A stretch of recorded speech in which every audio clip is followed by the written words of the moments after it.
अस्सलाम वालेकुम।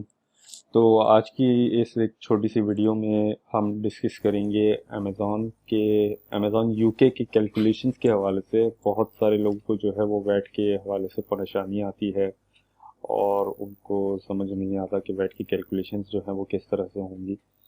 तो ये एक हमने कैलकुलेटर अमेज़ॉन यूके के हवाले से बनाया है और ये 100% तो नहीं कह सकते, लेकिन अराउंड 80 to 90% जो है वो परफेक्शन के साथ होता है। ये इस कैलकुलेटर का लिंक आप लोगों के साथ पब्लिकली इस वीडियो के नीचे ही या फिर जो है इस वीडियो के साथ शेयर कर दिया जाएगा, तो आप भी इसको एक्सेस कर पाएंगे। ये कैलकुलेटर काम किस तरह से करता है, इसमें कुछ फील्ड्स आपको येलो कलर की नज़र आ रही होंगी। आपको सिर्फ और सिर्फ उस फील्ड्स के अंदर जो है वो अपनी चेंजेस करनी है। बाकी सारे फार्मूलाज ऑलरेडी लगे हुए हैं और वो आपको खुद ही कैलकुलेशंस जो हैं वो करके दिखाएंगे। अब इसमें चार तरह के कैलकुलेटर्स हमने बनाए हैं। एक जो है वो स्टैंडर्ड 20% रेट पे कैलकुलेशंस करता है। एक जो है वो non VAT registered individual plan के लिए है। एक फ्लैट रेट जो डिस्काउंटेड होता है 7.5% उसके हवाले से है। और एक है non VAT registered professional plan जो होता है उसके लिए। अब ये मल्टीपल कैलकुलेटर्स हैं और अलग अलग तरह से काम करते हैं सारे। हम इस वक्त जो है वो स्टैंडर्ड वाला देखेंगे, 20% वाला। इसमें आपको मुख्तलिफ फील्ड्स नज़र आ रही हैं: selling price, output VAT, referral fee और supplier price, shipping cost, input VAT, FBA fee, gross profit, account proceeds, HMRC, net profit, ROI और प्रॉफिट मार्जिन। इन सब पे फार्मूलाज ऑलरेडी लगे हुए हैं। आपको सिंपल करना क्या है, हम एक डमी कैलकुलेशन यहाँ पे करके देखते हैं कि सप्लायर की प्राइस अगर अज्यूम करें हम कि जी 25 पाउंड्स है। अब अमेज़ॉन के ऊपर आपको प्राइस जो नज़र आती है उसमें वैट ऑलरेडी इंक्लूडेड होता है।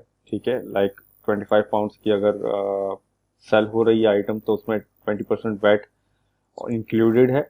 और हम जो सेलिंग प्राइस अमेज़ॉन पे डालते हैं उसमें इंक्लूडेड होती है वो चीज़। तो अमेज़ॉन रिटर्न में आपको जो है वो अमाउंट जो प्रोसीडिंग्स जो आपको देता है अमेज़ॉन, उसमें वैट इंक्लूडेड होता है जो आपको एचएमआरसी को रिपोर्ट करना होता है या कह लें कि उसको उनको रिटर्न करना होता है। अब इसमें रेफरल फ़ी ऑटोमेटिक कैलकुलेट हो रही है 15% पे। इसको आप चाहें तो चेंज कर सकते हैं। बाज़ दफ़ा 12% होती है, बाज़ दफ़ा 17 पे चली जाती है, या बाज़ दफ़ा ऊपर नीचे। इसमें प्लस माइनस जो भी करना चाहें आप यहाँ पे इसको 15 से चेंज करके अपने डिज़ायर्ड परसेंटेज पे कर सकते हैं। वैट का फार्मूला यहाँ पे ऑलरेडी लगा हुआ है। तो ये फार्मूला क्या करता है कि 25 पाउंड्स में से 25 पाउंड्स के अंदर चूंकि 20% इंक्लूडेड है, तो ये उसको एक्सट्रैक्ट करके आपको दिखाता है कि जी 25 की अगर सेल हुई थी तो उसमें 4.17 वैट इंक्लूडेड था। ठीक है, आगे इसके आता है सप्लायर प्राइस। यहाँ पे आप अपने सप्लायर की कॉस्ट डालते हैं एक्सक्लूडिंग वैट। इसमें वैट शामिल नहीं होगा। ठीक है, सपोज करें हम जो 25 की हमने बेची, 25 पाउंड्स की, उसकी हमारी कॉस्ट थी 10 पाउंड्स। तो अब ये यहाँ पे इनपुट वैट में ऑटोमेटिक कैलकुलेट करता है कि 10 पाउंड्स की अगर आप परचेज कर रहे हैं तो उस पर 2 पाउंड्स आप वैट पे करेंगे। ठीक है, ये सारी कैलकुलेशंस वैट की आगे फॉरवर्ड होंगी, वो आगे चल के हम देखते हैं। यहाँ पे शिपिंग कॉस्ट आपको डालनी है। अज्यूम कर लेते हैं इसको 50 सेंट्स या 50 पेंस। ठीक है, अब एफ बी ए फ़ी आती है। तो एफ बी ए फ़ी आप अमेज़ॉन एफ बी ए कैलकुलेटर से चेक कर सकते हैं, वहाँ से उसको उठा के यहाँ पे डाल दें आप। हम इस पे लेते हैं 2.5 पाउंड्स। तो ये अब हमें दिखाता है कि हमारे ग्रॉस प्रॉफिट्स जो है वो 8.75 है। ठीक है, अब ये ग्रॉस प्रॉफिट्स किस तरह से काम कर रहे हैं, ये जो है आपकी सेलिंग प्राइस में से कुछ चीज़ें माइनस करता है, जैसे कि रेफरल फ़ी, सप्लायर प्राइस, एफ बी ए फ़ी। आप चाहें तो ग्रॉस प्रॉफिट्स को इग्नोर कर दें। आगे इसके आता है अकाउंट प्रोसीड्स।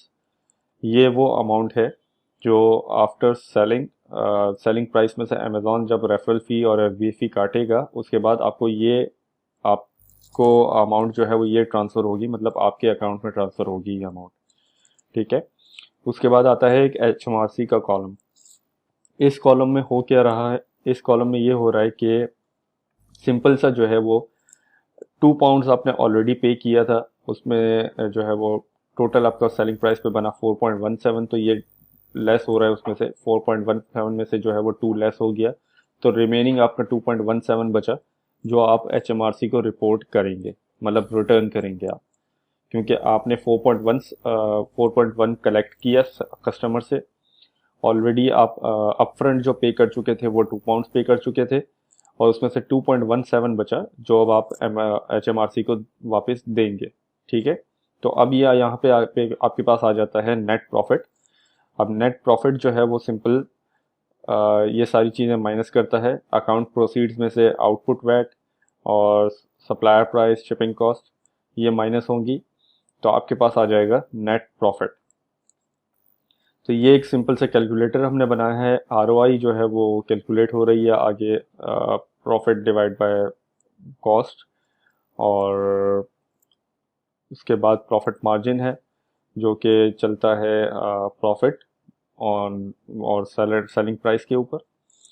तो ये एक 20% का स्टैंडर्ड कैलकुलेशंस हमने बनाई है। उसके नीचे और भी हैं, ये दो आपके इतने ज़्यादा काम नहीं आते, ये वाला आपके काम आ सकता है। इसमें भी कैलकुलेशंस तकरीबन सेम ही हैं, बस वैट की कैलकुलेशंस जो है वो थोड़ी सी ज़्यादा है, क्योंकि ये नॉन वैट रजिस्टर्ड अकाउंट होता है, तो इसमें HMRC को आपको नहीं देना होता, सारा प्रॉफिट जो है वो आपके पास ही आता है। तो इसको हम सेम उस पे लेके चले जाते हैं, सेम नंबर्स पे, कि 25 की सेलिंग प्राइस थी और सप्लायर प्राइस हमारी थी 10, और 0.5 हमारी थी शिपिंग कॉस्ट, 2.5 हमारी FBA फी थी। तो अब ये फ़र्क है दोनों में। अगर आप वेट रजिस्टर्ड थे तो आपका प्रॉफिट 4.08 था, और अगर आप नॉन वेट रजिस्टर्ड हैं तो आपका प्रॉफिट 5 आ जाएगा। तो ये इसमें थोड़ी बहुत जो है वो चेंजेस होती हैं, तो आप इसको बिल्कुल यूज़ कर सकते हैं, लेकिन अपनी जो है वो अपने एंड पे इसकी कंफर्मेशन ज़रूर लें, कैलकुलेशन ज़रूर चेक कीजिएगा। ऐसा नहीं है कि ये 100% बिल्कुल परफेक्ट है, 100% जैसे कि मैंने शुरू में बताया ये नहीं है, और अराउंड 80 to 90% कैलकुलेशन इसकी सही है, लेकिन इसको आप क्रॉस चेक लाजमी करें। Thank you.